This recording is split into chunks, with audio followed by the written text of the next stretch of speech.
Where's Messi? I have one question. Where's Messi? Man, imagine hearing that over and over again. The dark, dramatic taunts just echoing from the stands, the unrelenting pressure of the entire global football world crashing down on your shoulders. It's exactly the kind of crushing expectation that breaks most athletes. But today, well, we're looking at someone who definitely isn't most athletes. Welcome to The Explainer. I am so thrilled you're hanging out with us today, because today we are breaking down a story that honestly feels like a high-octane, anime-inspired cinematic masterpiece.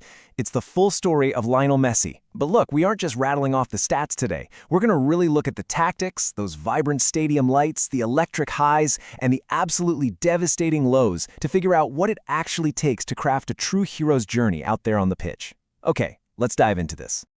All right, here is our match playbook for today. First up, the emergence of the Golden Boy. Second, rivalries and magic moments. Third, heartbreak and doubts. And finally, champions of the world. Let's go.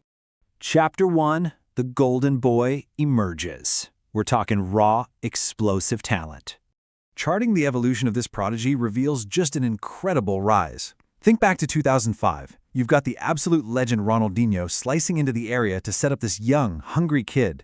A literal passing of the torch right before our eyes. By 2007, the world was actively labeling him the Golden Boy, just watching this electric teenager blur past defenders like they were standing still. And then by 2009, we saw the absolute undeniable world-class breakthrough. This wasn't just a good player anymore, right? This was a global phenomenon arriving in vibrant, undeniable color. You gotta listen to the raw, chaotic commentary of that era. Why is he the Golden Boy? We have seen, oh, Messi, go, go, go, go, go. You can practically hear the broadcaster completely losing their mind. It captures that pure, kinetic energy perfectly. When he got the ball, the entire stadium would just hold its breath. It was an explosive arrival that completely redefined what spectators even expected from a forward. Moving right along to Chapter 2, Rivalries and Magic Moments. Enter the formidable challengers.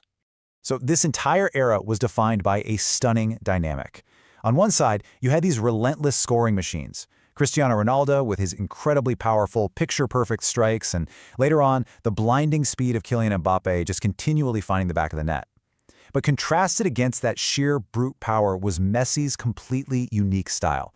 He wasn't just shooting, he was creating masterpieces. He was dancing around defenders, driving methodically to the 18-yard box, basically turning a chaotic pitch into his own personal canvas. Let's step over to the tactics board and see how this actually builds. Because this wasn't just pure instinct. It was a highly disciplined cognitive process. Step 1, recognize the space. He saw passing lanes that literally nobody else on the field saw. Step 2, spot the run. Step 3, drive with the ball practically superglued to his boot, right toward the 18-yard box. And finally, Step 4, park it beautifully in the back of the net. When you break it down step by step like this, you realize you aren't just watching a player. You're watching a grandmaster executing a meticulously planned strategy in real time. Just like the commentators called it, a masterpiece from Messi snuck through the legs. That sheer individual brilliance completely defined his prime years. The neon-bright highlights of his club career made it look like nothing could ever possibly go wrong. He was basically untouchable. But sports, much like life, always demand a price for greatness. Which brings us to Chapter 3, Heartbreak and Doubts, the darkest chapter of our story. 112. The 112th minute of the 2014 World Cup final. This right here is the moment that almost broke our hero's spirit. Both teams were utterly exhausted, pushing themselves way beyond normal human limits. And then, in the 112th minute, Mario Götze finds a way through for Germany. Germany are the champions of the world. Just let the devastating reality of that quote sink in for a second. To be that close, literally just minutes away from ultimate glory, only to watch the confetti fall in the colors of the opposing team. It is the absolute ultimate test of resilience. For Messi, this wasn't just a tough loss. It was a profound, lingering trauma that shadowed his international career for years. And the setbacks just kept compounding. We saw an immeasurable void left when the overwhelming pressure actually forced a temporary absence from the national team. We saw devastating, almost unimaginable club losses, like that infamous 3-0 corner taken quickly by Liverpool that absolutely stunned the world. And through it all, there was this growing, deafening chorus of critics repeating that haunting question we heard at the very start of the show. Where's Messi? It was the lowest emotional point in his career. The mountain just seemed entirely too steep to climb. But he didn't quit. Chapter 4, Champions of the World, the climax of 2022. Now, what is absolutely wild about this turnaround is that the solution wasn't just Messi does it all himself. Instead, we see this brilliant, synchronized tactical flow leading up to one of the most glorious goals in World Cup history. Enzo Fernandez controls the pitch. Molina drives it across. Alexis McAllister spots the run. And Angel Di Maria finishes it with a glorious strike. The big lesson here? Ultimate victory required unparalleled, synchronized teamwork.